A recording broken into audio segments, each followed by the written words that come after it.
Le retour des humains sur la Lune, c'est pour bientôt. Et cette fois-ci, on compte bien y rester pendant plusieurs années. Y faire vivre des astronautes pendant plusieurs années, c'est l'objectif de beaucoup d'agences spatiales, qu'elles soient européennes, américaines ou même françaises. Mais pour faire vivre des humains sur la Lune, et surtout dans un environnement aussi hostile, que ce soit la Lune ou même plus tard Mars, eh bien comment on fait? Bon, moi j'imagine qu'il faudra certainement construire des stations spatiales, des bases, ou encore des choses comme des capsules, pour faire une sorte d'environnement clos qui puisse être vivable par les êtres humains.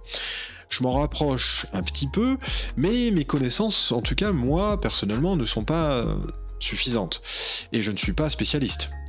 Je suis donc allé à la rencontre de spécialistes dans le domaine, de scientifiques du projet Spaceship France. Le projet Spaceship, c'est l'un des projets initiés par l'ESA, l'Agence spatiale européenne, et porté en France par le CNES depuis 2018. Il vise à développer des habitats de longue durée en réunissant toutes les compétences nécessaires, des technologies digitales aux ingénieries biologiques, en passant par le médical ou encore la robotique. L'important, c'est de prendre en compte tout ce qu'il faut pour qu'un humain puisse vivre correctement sur du long terme. J'ai donc rencontré Alexis Payet, le chef de projet de Spaceship France, ainsi que Grégory Navarro, responsable du développement d'habitats spatiaux et de systèmes de support de vie. Et qu'en fin de compte, le mot spaceship, il vient aussi du fait que, en fin de compte, le vaisseau, c'est un peu une coque, mais si on regarde bien, la coque que l'on veut emmener vers la Lune ou vers Mars, en fin de compte, cette coque-là, c'est la Terre. Donc il faut améliorer aussi, reproduire un peu cet écosystème par l'intermédiaire d'aller très loin, être complètement autonome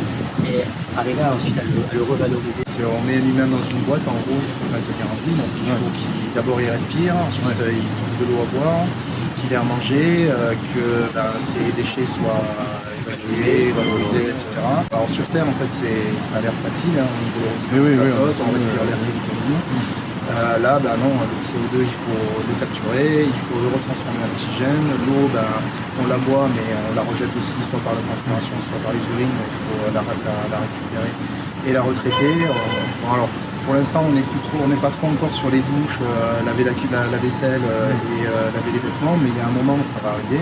Avoir aujourd'hui un taux de recyclage de l'eau qui est à 90-95% dans l'ISS, et l'objectif final, par exemple pour Mars, c'est d'arriver à 99,5%. Donc c'est améliorer ces technologies en perfectionnant nos équipements. Donc vous l'aurez compris, on en est vraiment qu'au balbutiement en fait du développement de ces technologies qui permettraient de faire vivre un astronaute ou un scientifique. C'est-à-dire que pour faire vivre un humain, ça paraît logique, il faut de l'eau, de l'air, de la nourriture. Alors sur Terre, comme le disait Grégory Navarro, c'est simple, mais dans l'espace, c'est beaucoup plus compliqué. Il faut trier les eaux parce que c'est d'un côté les eaux, on appelle ça jaune avec l'urine, les eaux noires c'est tout ce qui est plutôt, on va dire les toilettes, ce qu'on appelle les fesses exactement. Ces trois types d'eau, ces eaux-là, en fait, elles n'ont pas la même composition, donc on ne peut pas les valoriser de la même façon. Donc globalement, c'est là il y a un challenge de trouver la bonne techno. Alors il y a des choses qui existent déjà sur le terrain.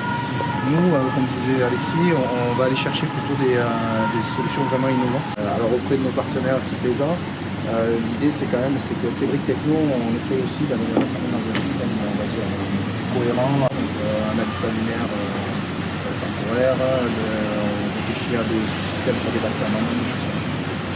Spaceship France veut développer ces technologies-là, et pour l'instant, c'en est qu'au début. Et ils ne peuvent évidemment pas divulguer toutes les technologies, puisque c'est secret, entre guillemets. Il faut savoir que ce domaine est vraiment un domaine d'avenir, et surtout, on a besoin de gens dans tout un panel, tout un tas de domaines différents, et pas forcément des gens qui auront fait des études spécialement pour faire du spatial. Des acteurs qui travaillent dans le domaine du terrestre et qui ne pensent pas que ça peut être intéressant aussi pour nous dans le cadre du spatial. Donc en fait, on démarche des sociétés qui travaillent dans des domaines qui n'auraient jamais pu penser qu'un jour travailler dans le spatial.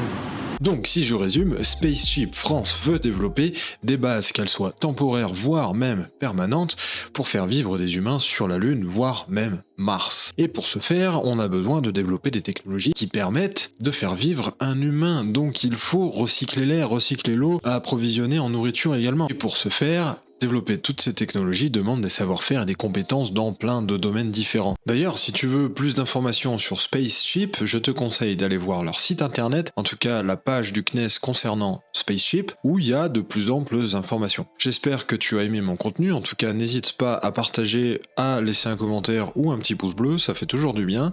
En tout cas, moi je te dis à la prochaine fois pour le prochain épisode de ce vlog, qui sera cette fois-ci consacré à l'inauguration du laboratoire que l'on a mis en place grâce à Spring Institute for Forests on the Moon. Si tu ne sais pas de quoi il s'agit, je te conseille d'aller voir les vlogs précédents.